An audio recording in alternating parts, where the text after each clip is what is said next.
Hello and welcome back to the channel. Today we're going to be talking about UFL. They've currently got an open beta going this weekend and we're going to see, is it going to be better than the EA Sports FC franchise or will it simply be left in the dust? But before we continue, hit the subscribe button, smash that like button, and if you want to see more content like this, hit the bell for more notifications.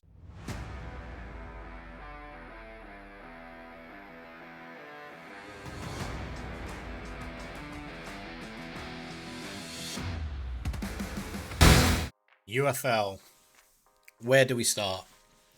Um, I don't have much positive news to say about it, so let's get the positives out the way first. Uh, Graphically, very beautiful game, very nice to look at, and the scoring is very nice to do. In terms of full gameplay, let's just say it is not the best game I've ever played. My best assessment would be a PES from 10 years ago. It is extremely clunky, not fun to control your players. The first touch is horrific. Passing, well, with the passing, you will hit your pass button and it will go wherever. You have no control over the power for it. It will literally just go to whoever and in the rough direction you put it. Through balls, they're quick, which is nice, but at the same time, they're not accurate at all, and you can get punished. As for the sprinting, where do I start with the sprinting? You get the ball, and in most football games, when you go to sprint, you still have fair control of that ball. Not this. The sprint on this is like when you knock the ball forward on FIFA. You knock it forward and then you have to catch up. You do that every time you go to sprint in this. Like there's no control of the ball. You are literally knocking that ball forward, and 9 times out of 10 a defender will get to that ball or they'll outrun you to that ball. So it's just not a fun experience. We then have, I've already touched on passing. It has hit and miss. Defending, again, it's manual defending. It's not a fun experience. For me personally, I like to sit back a little bit, wait for players to come to me, and then I can make that judgment call. However, that's just been completely brutalized in this game. You go in to make a tackle, and 9 times out of 10 you ain't even touching the ball.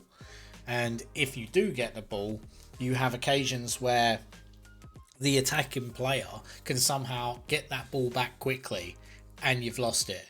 Like I had it happen to me so many times in the games I've played.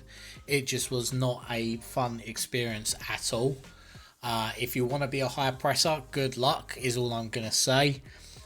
You get punished very easily for high pressing, and you do in the real game, don't get me wrong, but at the same time, if you're pressing high, your expectation is to get that ball and not be found completely wide open. So yeah, if you like to high press, this isn't the game for you. How would I say this game feels? Yeah, not great. Not great. The game's now uninstalled off my PlayStation, I will say that. I probably won't be playing the game when it gets released unless they fix everything that's wrong with it. Even this year's PES is a lot better than this. This year's PES is fantastic, and I don't care about budgets or what. Cristiano Ronaldo put 40 million into this. I know it's a drop in the water, but you'd expect a half decent football game for 40 mil. You know what I mean? So I would highly recommend you play this yourself. You get your own judgments. But as for rating, if I rated it on graphics alone, it would be an 8 out of 10. Because like I said, it's a beautiful game. If I was to rate it on gameplay, it's a 3 out of 10 all day long. I don't think that rating will change. Because they always go, a beta is not a representation of the final product. Now I get why they say that. They like to cover their own backsides. However, if it's in open beta, that game 9 times out of 10 is ready to rock and roll and be released. This is at least a year or two from being released. It is not nowhere near a final product of a game. So technically what they've said is correct, but they have a lot of work to do. So I'm not going to dwell on this too much longer. Let me know your thoughts down below on how you feel UFL is to you, and whether I'm right or wrong. Like this video, subscribe, and hit that bell for notifications. Until the next time, Skål!